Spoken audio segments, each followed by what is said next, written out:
I hope हजुर सबै आरामै हुनुहुन्छ होला। धेरै समयपछि हजुर सामु एउटा सानो भिडियो लिएर आएकी छु। हाम्रो 7 महिनाको बेबीले खाने हेल्दी र पोषणयुक्त खानाको रेसिपी हजुर सामु सेयर गर्दैछु। हजुरले पनि आफ्नो नानी बाबुहरूलाई यस्तै पोषणयुक्त खानेकुराहरू खुवाउनुहुन्छ भन्ने आशा छ। यो रेसिपी चाहिँ हजुरले आफ्नो बच्चा 6 मन्थ कम्प्लिट भइसकेपछि नै सुरु गर्न सक्नुहुन्छ। भिडियोलाई लास्टसम्म हेरेर सल्लाह सुझाव दिनुहोला। मन परेमा भिडियोलाई लाइक, शेयर अनि सब्सक्राइब पनि गरिदिनु होला, जसले गर्दा नयाँ भिडियोको नोटिफिकेसन हजुरले सजिलैसँग प्राप्त गर्न सक्नुहुन्छ। यो रेसिपीको लागि मैले यहाँ थोरै पाकेको फर्सी, अलिकति बोडी, भिन्डी र बोडीको दाना अनि थोरै साग पनि लिएकी छु। मैले चाहिँ बच्चाको खाना चाहिँ घिउमा नै बनाउँछु। यो चाहिँ भैँसीको घिउ हो, घरमै निकालेको भैँसीको शुद्ध घिउ हो। हजुरले नि घिउमै बनाउनु भयो भने राम्रो हुन्छ, बच्चालाई पचाउनलाई राम्रो हुन्छ, सजिलो पनि हुन्छ। थोरै घिउ लिने। अहिले चाहिँ यसमा थोरै मेथी दाना र ज्वानो दाना पुऱ्याएको छु र सबै भेजिटेबलहरूलाई एड गर्ने र यसलाई हल्कासँग फ्राई गर्ने। यसलाई डिप फ्राई गर्ने या फिर अलिक डढे जस्तो गराउनु पर्दैन, हल्का रेड जस्तो बनाउनु नि पर्दैन, हल्का फ्राई गरे हुन्छ। र मैले यहाँ चाहिँ एउटा सानो बटुकोमा अलिकति घरको लोकल चामल लिएको छु र मिक्स दाललाई 2-3 घन्टा भिजाएर लिएकी छु। हजुरहरूले ओभरनाइट भिजाएर राख्न नि सक्नुहुन्छ। मैले चाहिँ 2-3 घन्टा भिजाएको थिएँ।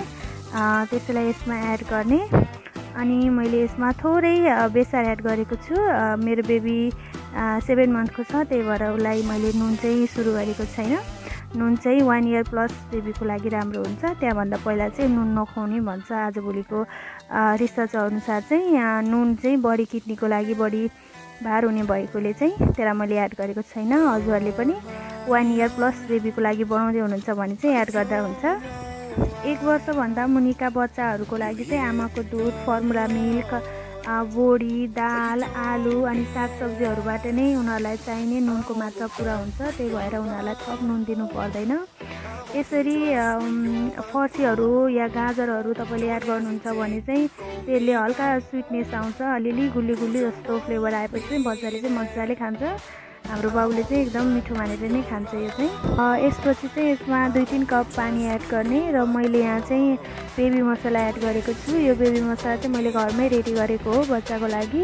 यो बेबी मसला थोरै एड गर्ने र यसलाई 3 देखि 4 सिटी मजाले लगाउनु भयो हुन्छ।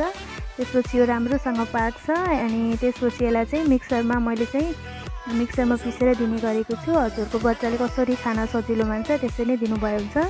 अब 6-7 मन्थको बेबीले चाहिँ मिक्सरमा पिसेर दिँदा उसलाई खाना पनि सजिलो हुन्छ।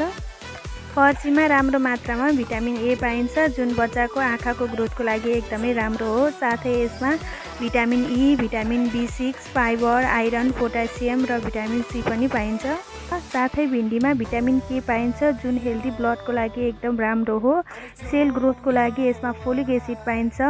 यसले बच्चाको मेटाबोलिजम राम्रो बनाउँछ। साथ आजको भिडियो कस्तो लाग्यो सल्लाह सुझाव दिनुहोला। भिडियोलाई लाइक, शेयर गरिदिनु होला।